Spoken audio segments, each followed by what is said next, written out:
Good afternoon, everybody. Thank you for coming to join this talk. In the morning, we got another one, different topic about the interreligious dialogue, and this topic is also related to different religious tradition. So maybe firstly that I invite our Dean of Academia Catholica to say some words.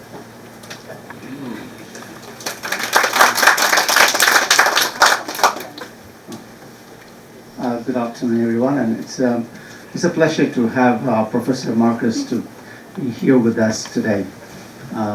As you know, that our institute basically is on research on Catholic studies, and religious traditions are part of our research area, and it's an honor to have many eminent scholars come over and share with us.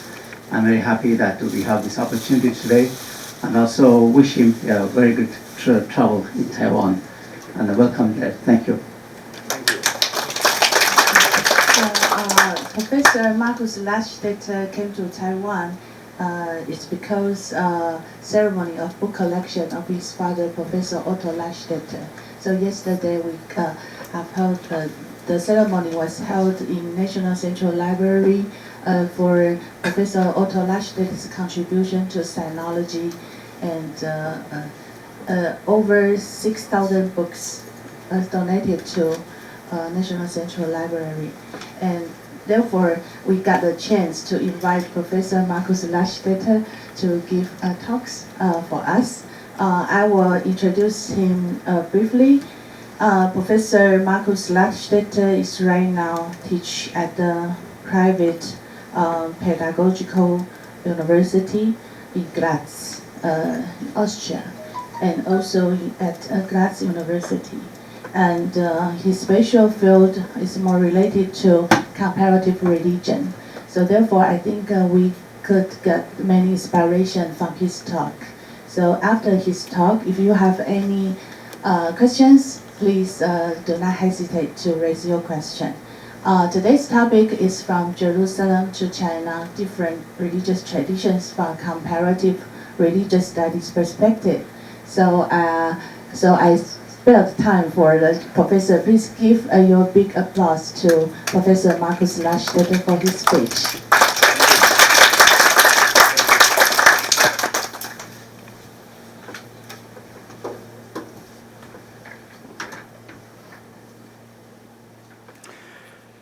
Dear Director Huang, dear distinguished colleagues, professors, colleagues from everywhere, dear colleagues interested in the topic, thank you very much for the invitation to be with you, the warm welcome I got here already the last days and also today. It's a real fine experience for me as well as for my daughter Katharina, who is accompanying me on this trip for the first time to Taiwan, this time for her. I know the time after 2 o'clock in the afternoon, you have had lunch and you might get tired. I hope you will survive my introduction anyway. I will try to give my best.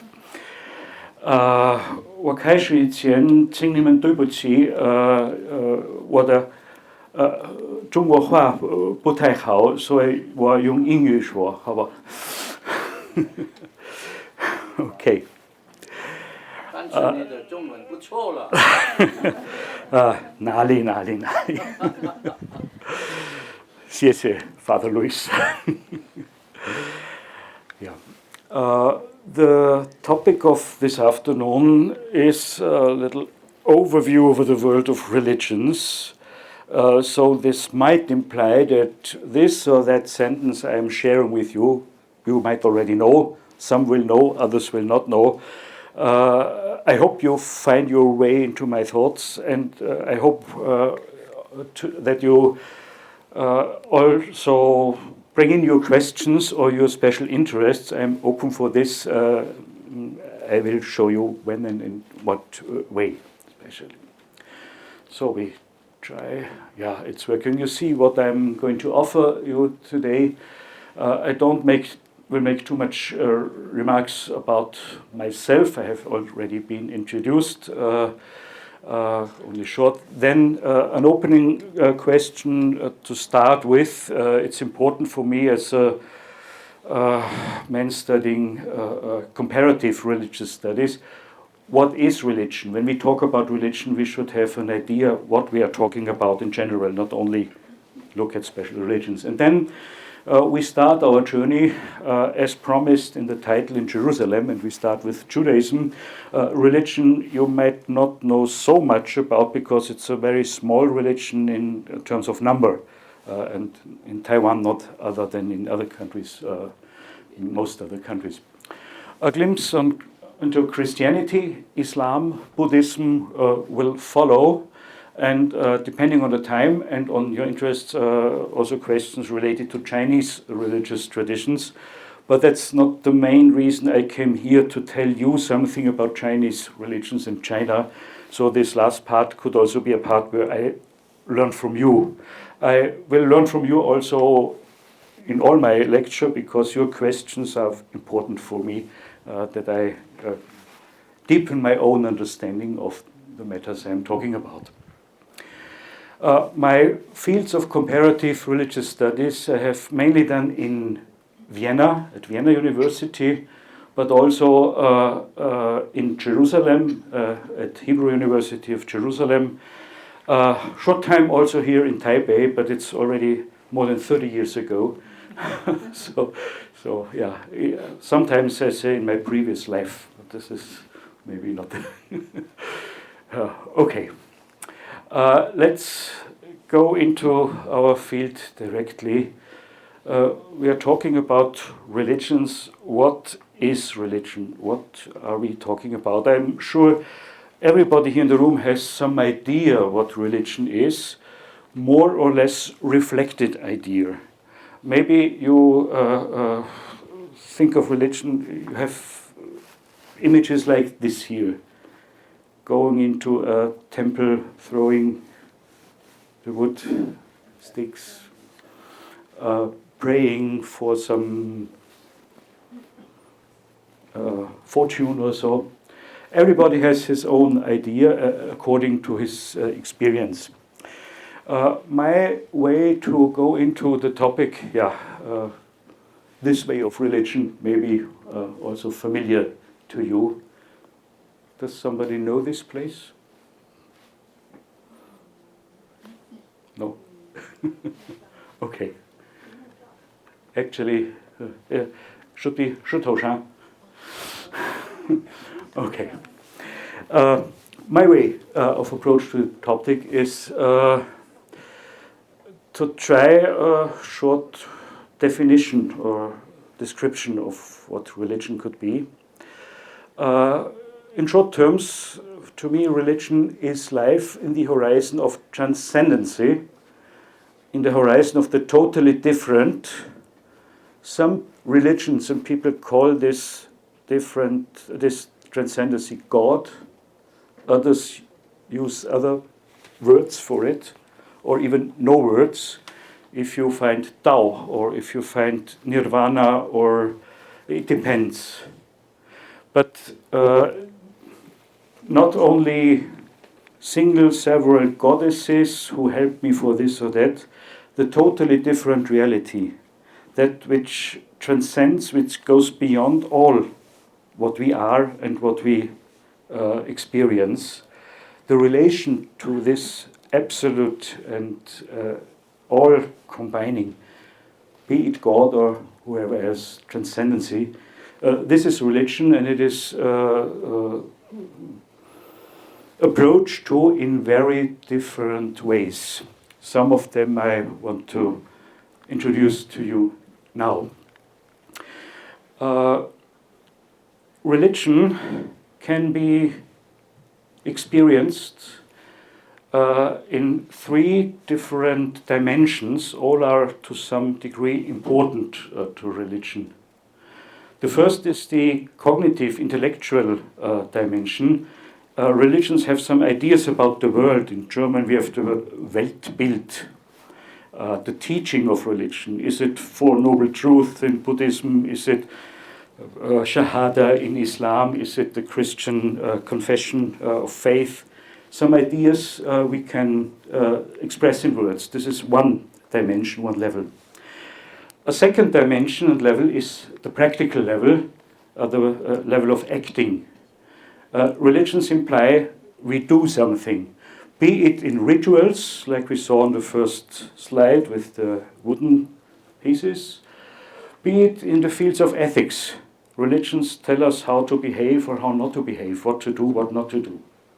So second level is practical level. The third level is social context. All religions form social bodies and do not live only in the world of ideas or of personal practice, but they shape communities. They shape churches, the Islamic Ummah, the temple community, the Buddhist Sangha, and they shape social reality. So these three dimensions have to be considered when we want to understand religion, be it whatever religion. From this background, let us first approach to Judaism, and I will try to convey the basic message of this religion and its practice of belief, and give a hint about the special time in the Jewish calendar we are living in now. Optional fields, as mentioned in my whole presentation, won't be fields where I'm talking about now, but you can remember, and if you're interested in the discussion, we will pick them up. It's an offer for you, but not a must. I will do with because time is too short. Yeah, what is the basic message and practice of belief in Judaism? Jewish religion believes in one God who is creator of all what is, of all earth, of all mankind.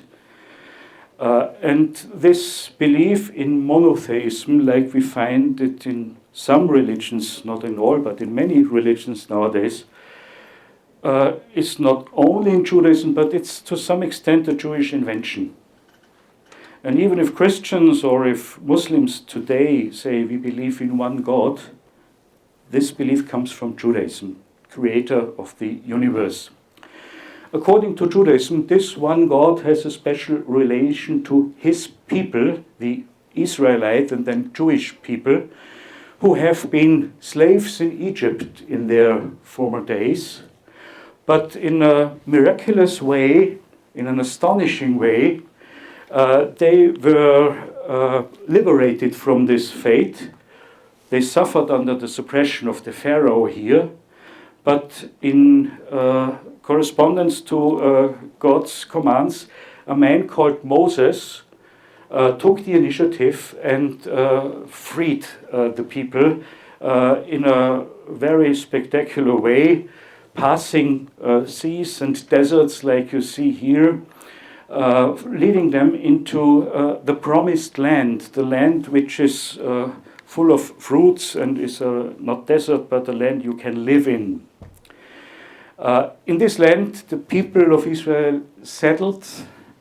God took with them the commandments, the revelations of God, which was written down first on stone, then on paper, like you see it here in Hebrew script.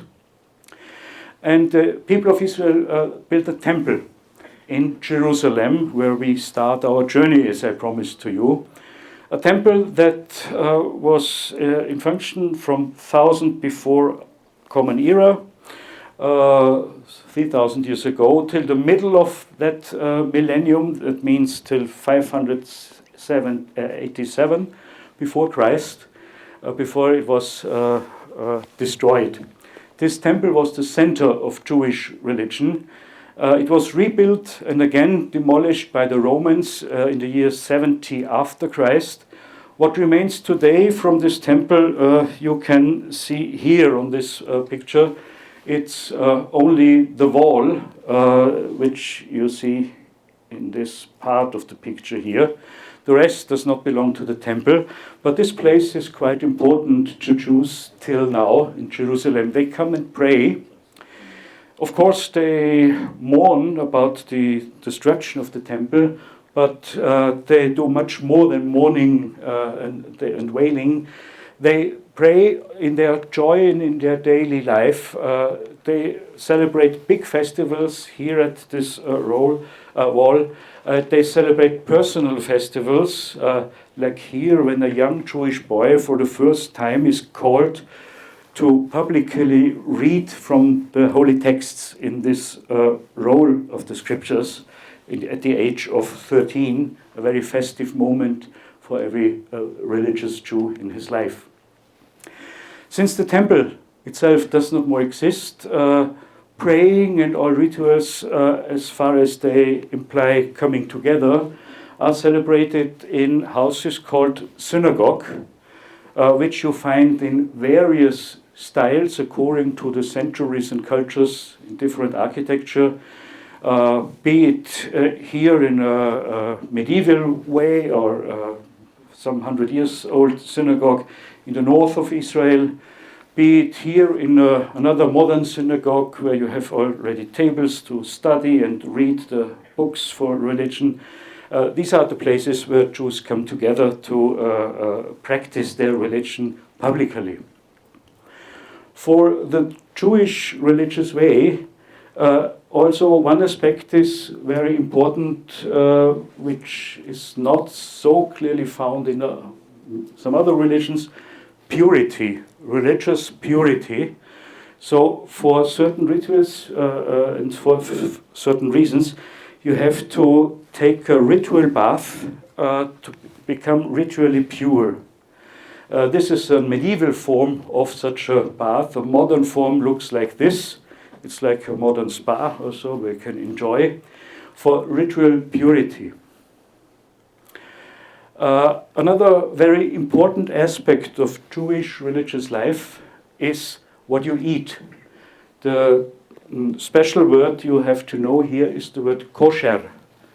Kosher, or Hebrew kasher, means okay for eating. Not everything you could eat is really okay for eating according to Jewish tradition. If you want to eat something, there are three important rules in Judaism. The first rule, there are certain animals you are allowed to eat and others you are not allowed to eat. Pork is not allowed, beef is allowed, fish is allowed, seafood is not allowed. Some birds are allowed, other birds are not allowed. You won't find Jewish believing people eating pork, whatever way of preparing it. The second rule, if you eat the meat of an allowed animal, it is only then allowed if it's slaughtered in a certain way, in a ritual way, which means that the throat is cut off quickly so all the blood vanishes. Only then you can eat the meat of the beef or of the chicken. That's the second rule. And the third rule is very complex.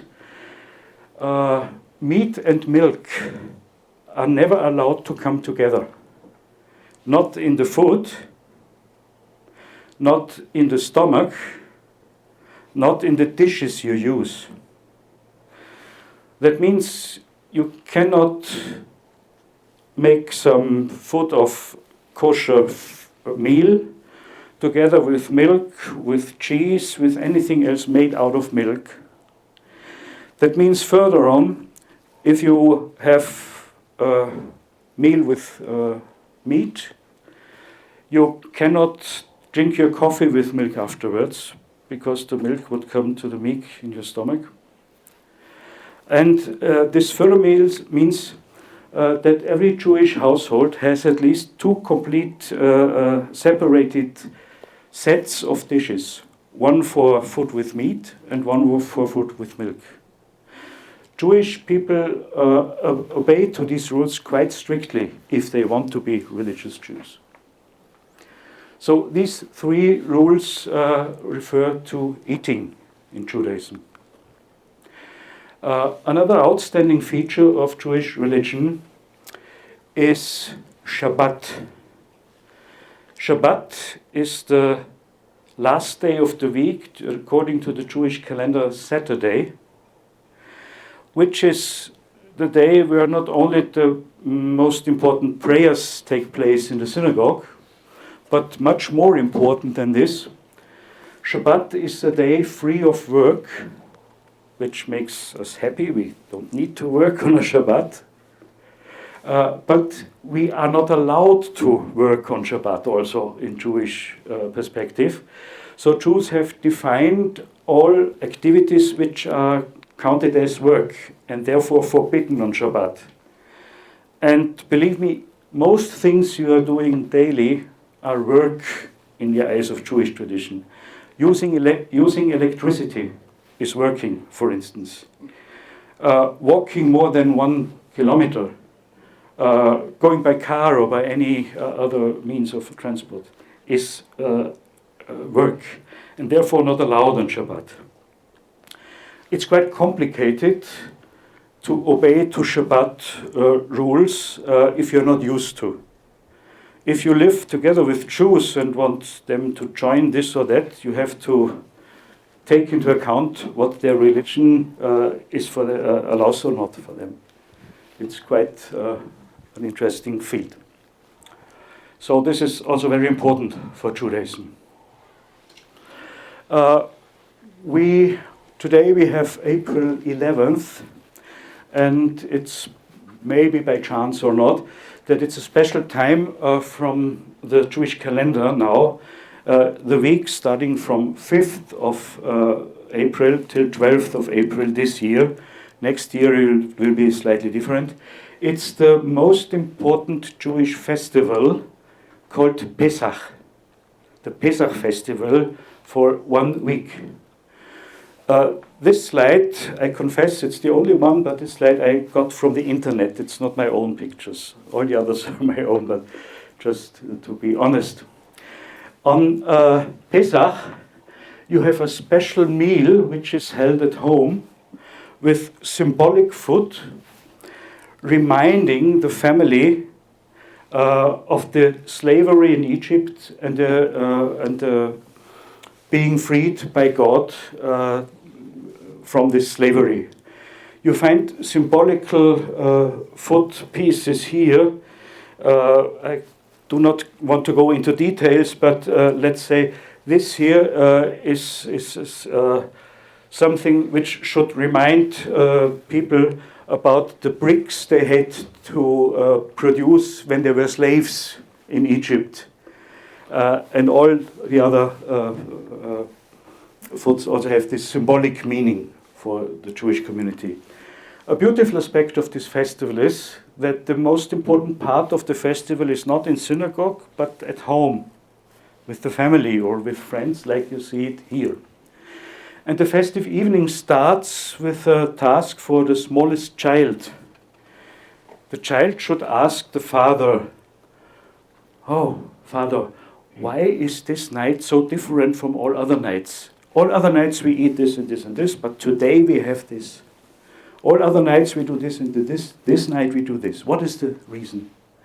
And then the father should tell the story about the Exodus, which means about being freed from the slavery in Egypt, culminating in the end to tell the children, "And so as our forefathers had been freed by God, so God is freeing you and me now from everything which is upon us.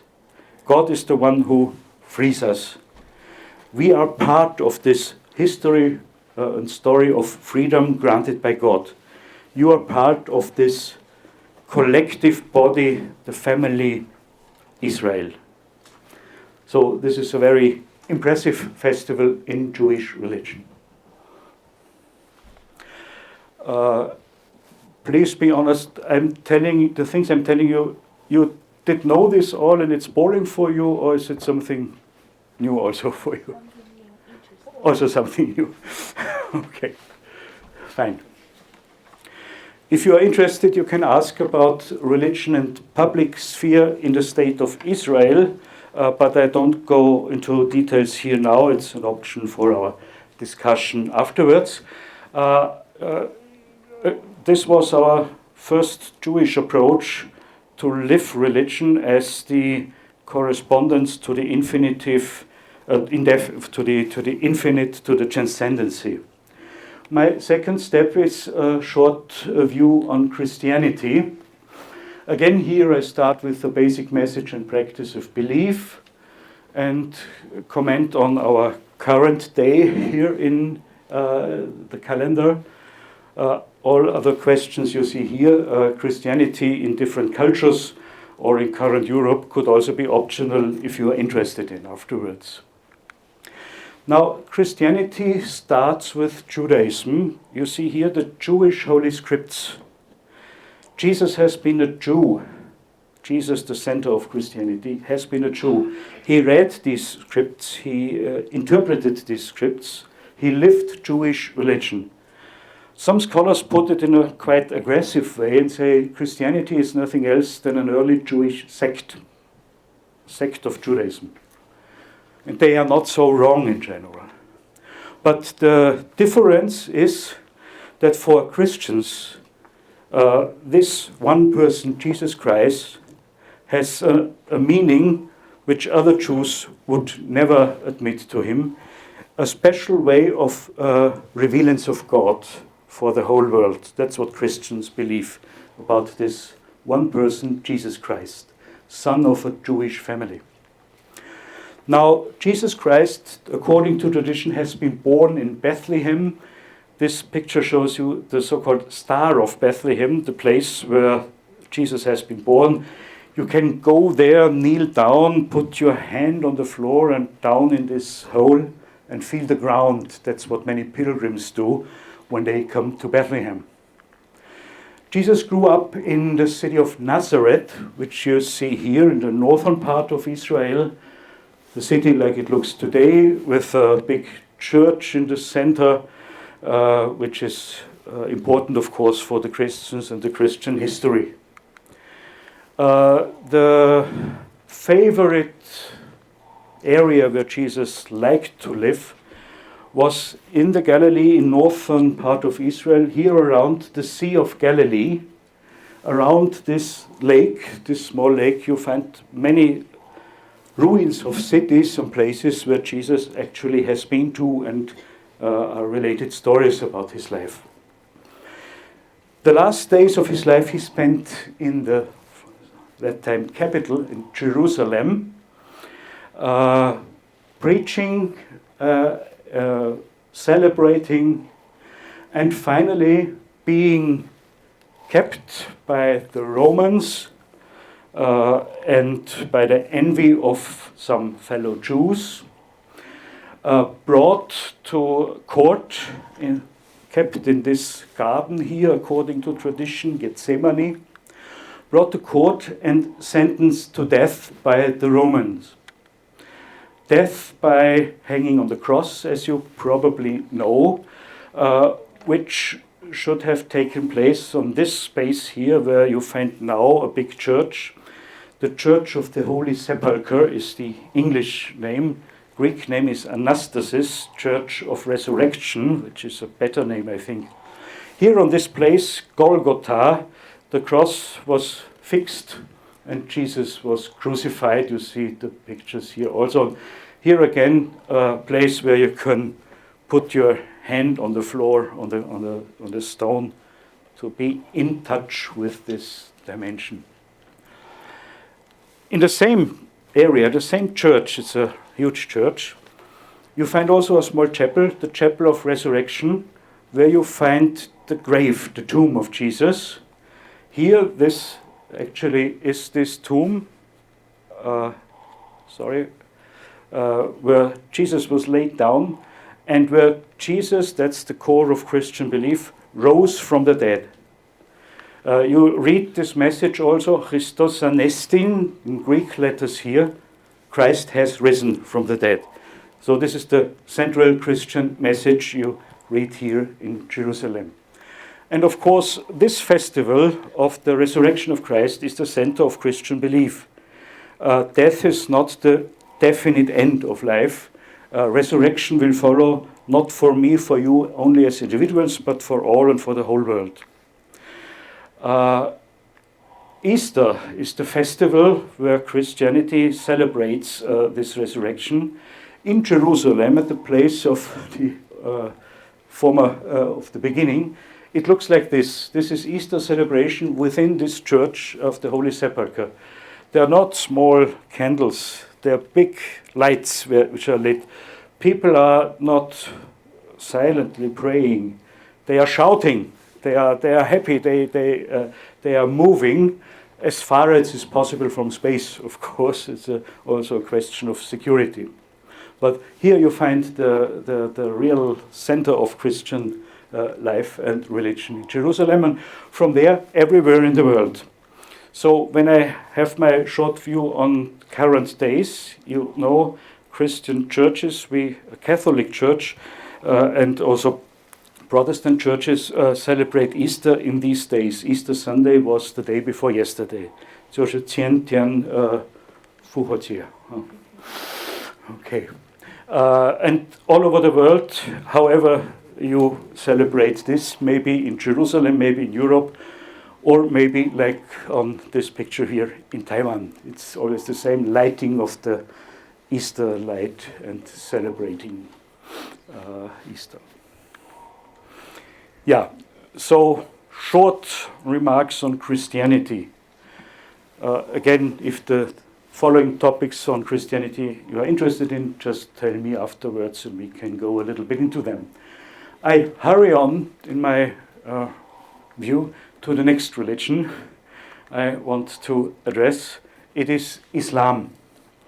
And again here, basic message and practice of belief and short remarks on the present time. To explain Islam, you find the most important message on this page. If you want to know what Islam is or what is important in Islam, what Muslims have to do to be good Muslims, they have to fulfill the 5 pillars of Islam. That's what Muslims have to do. I want briefly to introduce you to these 5 pillars. The first is the declaration of faith. Muslims confess there is only one true God. In Arab they call God Allah, and Muhammad is his messenger. Who believes this and confesses this is real Muslim in the eyes of Islam. Allah, you see here in Arab script in a slide filmed in Istanbul, the Hagia Sophia in Constantinople. By the way, Allah, Arab language, is not the Islamic name of God, like other gods with other names, but it's the Arab word for God. So also Christians or Jews, when they speak Arab language, would use Allah for the word of God. In a Christian Bible in Arab countries, you would read the first sentence, in the beginning Allah created heaven and earth. That has nothing to do with Islam, because Allah is general Arabic, the word for God. Only one God. And second part, Muhammad, you see his name here, is the prophet, is the messenger of God. He is not the only messenger of God. Muslims never would put it this way. He is one, he is the last and therefore the most important messenger of God. But also people before Muhammad, like Adam, Abraham, Moses, even Jesus, have been important prophets for the Islamic view. The problem of them was, in an Islamic perspective, that mankind received God's message from them, but then forgot it or changed it. So God had to reveal his message again to Muhammad in the original way. Now it's here in Islam, in the words of the holy book of Islam, the Quran, where you have word by word the word of God in Arab language. That's the Muslim perception of this. Yeah, and this God is really only one, which Christians would also say. But Muslims, do not believe that Christians believe in only one God, because Christians talk about the God Father, then Jesus as a Son of God, then there must be any Mother of God if there's a Father and a Son. So Muslims say Christians have left this monotheism and believe in many gods. And therefore you read in the Quran this sentence, say Allah, there's no one like Allah, He is the eternal, the absolute, He begetteth not, nor He is begotten. He has no son nor is not father or something like this. So that's the first of the 5 pillars of Islam, God and Muhammad. The second pillar of Islam is praying, or more accurately, the ritual praying. 5 times every day, Muslims pray in a certain way to God. Short prayer, exactly regulated how it is to be done. You can pray personally wherever you want. You can do this at home. You can go to a mosque or another place. It's up to you. One of the 5 prayer times a day, the noon prayer, on one day of the week, Friday, has special importance because this prayer is also combined with preaching. There you get religious instruction. The other prayers you do your own wherever you are. Friday noon you come together for the prayer. Now, traveling through the Muslim world, I was first astonished seeing this man here somewhere in Egypt going along a road. It was time of prayer, so he stopped, went out, took his carpet, because prayer has to be done on a clean ground, not on the dirty floor, fulfilled his prayer, and then packed the carpet in the car and got on. Prayer time has come. Wherever I am, I do my prayer. I was totally astonished when I went to Cairo, Egypt's capital, main railway station.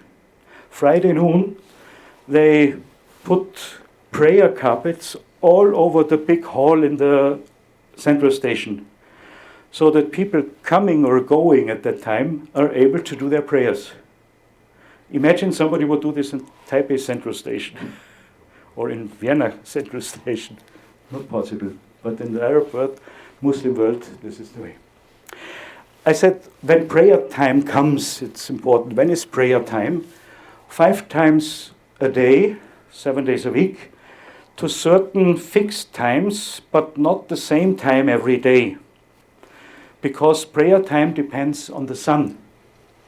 So we see here a schedule. First line is the first day, this is next day. Morning prayer, noon prayer, afternoon prayer, evening prayer, night prayer. Morning prayer is later and later and later in the course of the week. Noon prayer, always the same time. Afternoon and later prayers, always earlier. We are in the second part of the year with this calendar, after July or after June, so days become shorter, and the morning prayer becomes later and later, and the evening prayer becomes earlier and earlier. How can Muslims manage this? It's complicated, huh? Every day another time. Either you see the tablet here at the mosque and you can write it down or memorize, or you find it in a more modern way in another mosque, but with the same idea, times every day. Or you find a whole map for a month with all prayer times of a month. You find this in a mosque here in Vienna. You can take also small copies with you. Or the more recent way, you get an app on your mobile phone and you are reminded of every prayer time automatically. This is the modern way for knowing when prayer time is. Prayer has been done also in a ritual, clean way, so you find washing facilities around mosques, especially like here. Prayer has also been done in a certain fixed way of physical position. Here in a picture from Indonesia, you see the imam gives the orientation.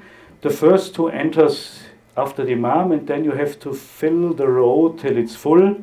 Then you start the second row till it's full, and so on. Not in any mixed way with holes. Praying is an experience of community. You are strong. We are strong when we are together. So people get in a certain position to pray. Prayer also requires men and women on different places. The usual way is men in the bigger part down here, women in the upper part. The reason is not that men do not like women or women do not like men. The reason is that Muslims often think when prayer is done, and prayer also implies some movements, and men are watching women during the prayer, men cannot concentrate on the prayer. They think about women. So men should not see women during praying. So let's separate them. That's the idea. Prayer in Islam has also a direction you have to pray to. It's always towards Mecca, which is the main city of the Islamic world. According to where you are just now, it's to the west or to the east, to the north and the south. So from Taiwan, Muslims pray towards west, it's Mecca, but from Austria, Muslims pray towards southeast. Especially interesting when you are on a long-distance flight, like here in airlines of Muslim countries, you can put on your monitor, instead of films or other devices, the prayer map. Then it shows the present position. We are here at Tabriz, which is in Iran, and Mecca is in this direction, so you know where you have to pray to when you pray on board. The direction of Mecca is shown by this hole. The Qibla is shown by this hole, where the Imam stands and all people are directing themselves when praying. And as I said, praying implies physical positions: standing, bowing, kneeling, putting the head on the ground, and then going up again. Maybe you saw pictures or films like this here from a Muslim prayer. This case in Vienna. So this was the second pillar of Islam. The third, shortly, you have to pay yearly alms, not taxes, but alms to poor people.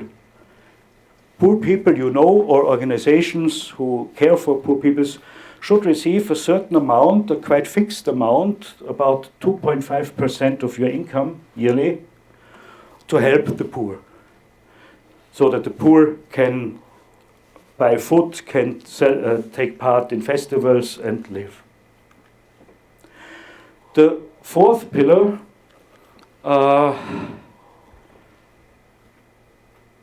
is fast. The fast during the month of Ramadan.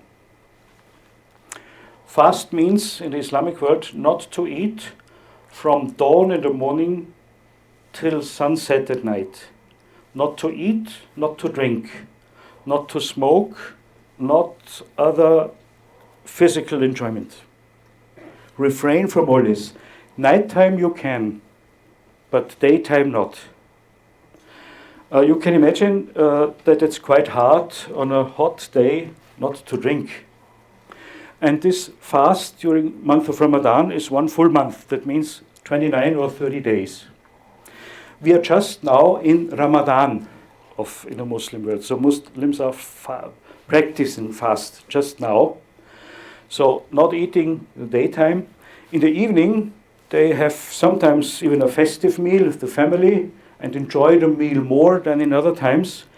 They often go to mosques. They pray more, they listen more to preachings. Sometimes they have also in the evening meals together at the mosques and enjoy the community, Islamic community of Ramadan. So even if you, this is when they start the evening meal, they start with tea, sometimes with dates, and then comes a good meal. I already, no? Okay, my special Ramadan picture will come later. First, the fifth pillar, pilgrimage to Mecca, which every Muslim should do once in his life. Not more often, but once in his life, every Muslim should do the ritual pilgrimage to Mecca. It's a set of rituals in Mecca, the holy city for Muslims, and you should attend this once in your life. I cannot show you an own photograph of this Hajj, of this pilgrimage, because Mecca is a forbidden city for all non-Muslims, so I cannot go there and take a picture. I took this picture from somewhere else. I remember here, a Muslim pilgrim who was on the way to Mecca. He changed flight at Istanbul airport, coming from the Netherlands to Mecca. He was that full of joy that he will now have the opportunity to celebrate this pilgrimage. He told in a very brilliant and enlightened way of his happiness of this pilgrimage. And you might see his dress also. It's also an idea of this pilgrimage. If you do pilgrimage, all people doing pilgrimage should dress in the same way. You should not be able to distinguish between rich and poor. Everybody this white cloth, that's it. So the message, in God's eye, all men are equal. All men, all women are equal. That's the idea of this. Yeah, here I have then what I thought to have presented before, the Ramadan as a hint on these current days, which you see also everywhere in the world.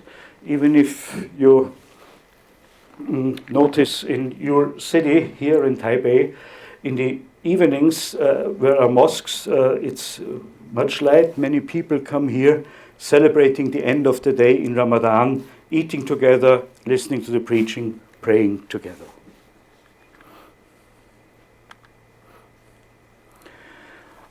If you're interested to discuss more on Islam, about Islam in Europe, or what I also could offer to you, some experiences of Islam in Iran, please ask me afterwards and we can talk about this, depending on your interests.